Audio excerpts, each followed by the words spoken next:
Ustaz, apa benar perkataan bahwa kita tidak boleh taat kepada peraturan yang dibuat oleh pemerintah walaupun di dalam Al-Quran atau undang-undang itu ada dalilnya dari Al-Quran dan hadis?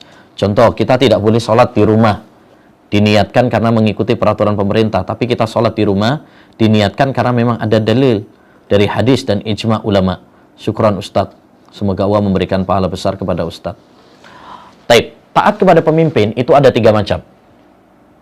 Yang pertama, perintah pemimpin dalam hal-hal yang memang ada dalilnya, seperti pemimpin nyuruh sholat, maka ini wajib ditaati, jelas. Di samping kita taat kepada Al-Quran dan hadis, juga taat kepada pemimpin. Ya. Yang kedua, perintah pemimpin yang bertentangan dengan Al-Quran dan hadis. Ya, perintah pemimpin yang bertentangan dengan Al-Quran dan hadis. Ya, maksiat kepada Allah SWT, maka ini tidak boleh ditaati. La ta'ata li makhlukin fi maksiatil khaliq. Tidak ada ketaatan kepada makhluk dalam hal maksiat kepada Allah Subhanahu wa taala. Ya, seperti misalkan nyuruh murtad misalkan, atau nyuruh copot jilbab, ya, suruh cukur jenggot dan sebagainya, maka ini tidak boleh untuk ditaati karena maksiat kepada Allah Subhanahu wa taala. Ya. Yang ketiga, perintah pemimpin yang bukan maksiat.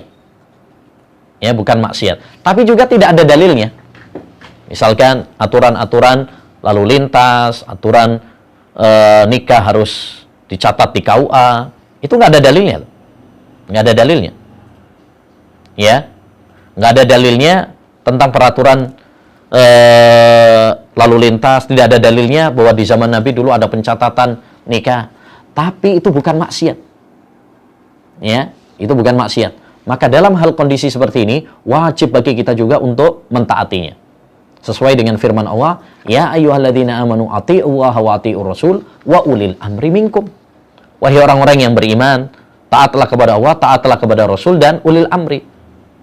Kalau kita hanya mengatakan bahwasanya yang wajib kita taati adalah kalau ada dalil dari Al-Quran dan hadis saja, ya, maka ini akan menimbulkan kekacauan yang sangat besar. Ya, kekacauan yang sangat besar. Akhirnya kayak lalu lintas, pencatatan KUA, akhirnya kemudian apa? Nggak dilaksanakan karena nggak ada dalilnya. Nah, ini paham yang keliru. Ya, paham yang keliru yang menimbulkan kerusakan-kerusakan. Ya, yang menimbulkan kerusakan. Ya, pemimpin itu dijadikan, ya, diangkat pemimpin itu tujuan intinya adalah untuk menjaga keamanan. Ya, menjaga keamanan supaya tidak terjadi apa? Kekacauan. Nah, jadi paham yang mengatakan hanya ada kalau ada dalilnya dalam Quran dan hadis saja, ya, maka ini tidak benar. Apalagi, ya, kalau sekarang misalkan yang dimaksud di sini adalah yang dicontohkan adalah himbauan pemerintah untuk sholat di rumah. Ini himbauan sesuai dengan Quran dan hadis. Sesuai dengan Al-Quran dan hadis.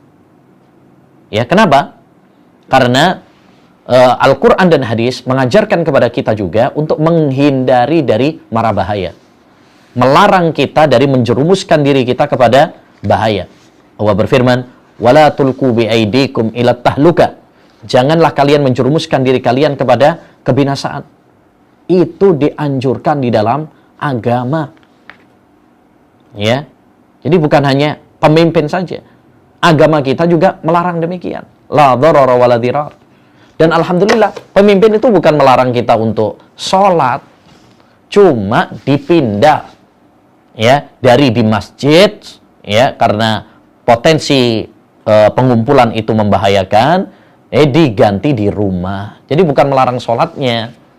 Ya, ini yang harus dipahami.